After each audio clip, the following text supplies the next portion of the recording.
નમસ્કાર મિત્રો, અમારા નવા વિડીયોમાં આપ સૌનું હાર્દિક સ્વાગત છે. મિત્રો, આજે આપણે વાત કરીશું.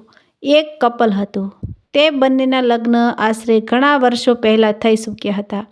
બંને એકલા જ રહેતા હતા. તેની માતા તેનાથી અલગ જ રહેતી હતી. માતા અલગ રહેતા હોવાને કારણે તેની સાથે મળવામાં પણ ઘણી વખત મહિનો નીકળી જતો. તો થોડા સમયના અંતરે તેઓ બંને પોતાની માતાને મળવા જતા. એક દિવસ અચાનક સવારે તેની પત્નીએ કહ્યું કે સાંભળો, હું તમને કોઈ બીજી સ્ત્રી સાથે ડિનર માટે જવા અને ફિલ્મ જોવા માટે બહાર જવાનું કહું તો શું તમે જવાનું પસંદ કરશો? પતિએ તરત જ સંકેતથી હા પાડી. પત્નીએ પૂછ્યું, જો હું આવું કહું તો તમે શું કહેશો? પતિએ જવાબ આપ્યો કે હું તો હવે એમ જ કહીશ કે તું મને પ્રેમ કરતી નથી. પત્નીએ તરત જ જવાબ આપતા કહ્યું કે હું તો તમને ખૂબ જ પ્રેમ કરું છું, પરંતુ મને ખાતરી છે કે હું તમને જેની સાથે જવાનું કહું છું એ સ્ત્રી પણ તમને ખૂબ જ પ્રેમ કરે છે, અને જો તમારી સાથે સમય વિતાવવા મળે તો એ સ્ત્રી માટે આ એક સપના જેવું હશે. અને આ કોઈ અન્ય સ્ત્રી નહીં પરંતુ તેના પતિની માતા જ હતી. એકલા રહેતા હોવાને કારણે અને પતિ પણ વ્યસ્ત રહેતો હોવાને કારણે ક્યારેક જ મળવા જવાનું બનતું હતું. આખરે પતિએ વાત માની લીધી અને તેની માતાને ફોન કર્યો. ફોન કરીને કહ્યું કે હું તમને આજે રાત્રે ફિલ્મ જોવા લઈ જવા માંગુ છું અને આપણે પાછા ડિનર કરીને આવીશું. તારી તબિયત તો સારી છે ને? તમારા બંને વચ્ચે કોઈ પરેશાની તો નથી ને? તરત જ તેની માતાએ ફોન પર જવાબ આપતા કહ્યું. માતા આમ પણ તેના દીકરાની વાત ઉપરથી સમજી જતી કે આ ફોન તો કોઈ મુશ્કેલીનો સંકેત હોઈ શકે. એવામાં તેના દીકરાએ જવાબ આપ્યો કે ના રે ના, કોઈ મુશ્કેલી નથી. બસ વિચાર્યું હતું કે તમારી સાથે બહાર જઈને ફિલ્મ જોઈને આપણે બંને બહાર જમવા જઈશું. આ અનુભવ ખૂબ જ સુખદ રહેશે. માતા થોડા સમય સુધી કંઈ બોલ્યા નહીં.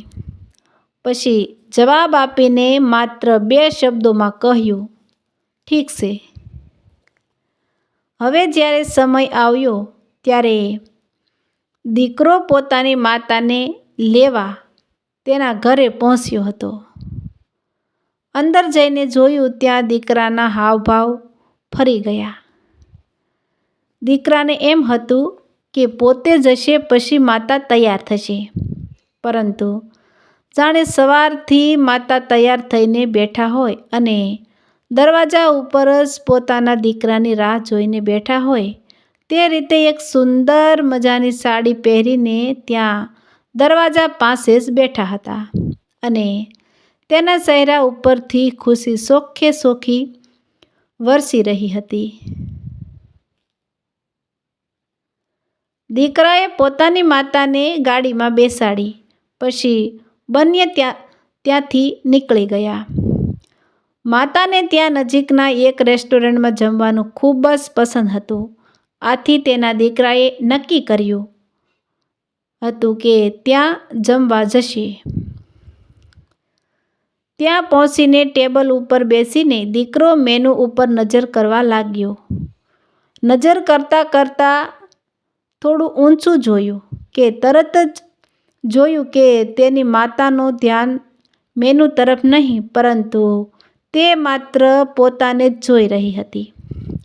આજે એક અજાણી મુસ્કાન તેના ચહેરા ઉપર ચોખ્ખી દેખાઈ રહી હતી. માતા સામે જોઈને દીકરાએ સ્માઇલ કર્યું એટલે માતાએ કહ્યું, જ્યારે તું નાનો હતો ત્યારે તારા માટે આ મેનુ હું વાંચતી હતી. એટલે દીકરાએ કહ્યું કે આજે હું તમારા માટે વાંચીશ.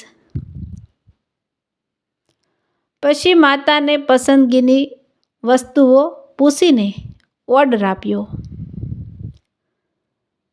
જમવા બેઠા હતા એ દરમિયાન એકબીજાના જીવનમાં શું નવીન બની રહ્યું છે તેની ચર્ચા થવા લાગી. પરંતુ ન દીકરાને કે ના માતાને યાદ આવ્યું કે ફિલ્મ જોવા જવાનો સમય હતો તે જતો રહ્યો હતો. તેમ છતાં બંને ખુશ હતા કારણ કે ખૂબ જ વાતો કરી. ત્યાર પછી ઘરે જતી વખતે દીકરાએ પૂછ્યું કે તમને મજા તો આવી ને? ત્યારે માતાએ જવાબ આપતા ખાલી એટલું કહ્યું કે ખૂબ જ મજા આવી બેટા, પરંતુ જો મને બિલ આપવા દઈશ તો હું બીજી વખત પણ તારી સાથે ડિનર પર આવવાનું પસંદ કરીશ. દીકરાના મોઢા ઉપર સ્માઇલ છવાઈ ગયું. કહ્યું, તમે જ્યારે ઈચ્છો ત્યારે જઈશું. દિલ કોણ આપે એનાથી શું ફેર પડે છે? પરંતુ માતા પોતાની વાતને વળગી રહી. માતાને તેના ઘરે ઉતારીને પછી દીકરો પણ પોતાના ઘરે જવા રવાના થઈ ગયો. તો પત્નીએ પૂછ્યું કે કેવી રહી તમારી ડિનર ડેટ? મેં આવું કદી વિચાર્યું પણ ન હતું, એવી સરસ રહી. પતિએ જવાબ આપતા કહ્યું, આ સ્ટોરી ઉપરથી આપણને સમજવા મળે છે કે જીવનમાં ભલે તમે કોઈ પણ વસ્તુ કે વ્યક્તિને ગમે તેટલું મહત્ત્વ આપી દો, પરંતુ પોતાના પરિવારથી વધારે મહત્ત્વપૂર્ણ જીવનમાં કશું જ નથી. એમાં કોઈ પણ સોશિયલ મીડિયા પણ મહત્ત્વના નથી. તમારા પરિવારજનોને તેઓ નાહકનો સમય આપો, કારણ કે તમને તો કદાચ ભૌતિક સુખ સગવડમાંથી ખુશી મળતી હશે, પરંતુ પરિવારમાં એવા પણ લોકો હોય છે જેને ખુશીઓનો આધાર આપણે પોતે હોઈએ છીએ. તો મિત્રો, આવા જ નવા વિડીયો જોવા માટે અમારી ચેનલ લાઇક, શેર અને સબસ્ક્રાઈબ કરજો. વિડીયો સાંભળવા બદલ ધન્યવાદ.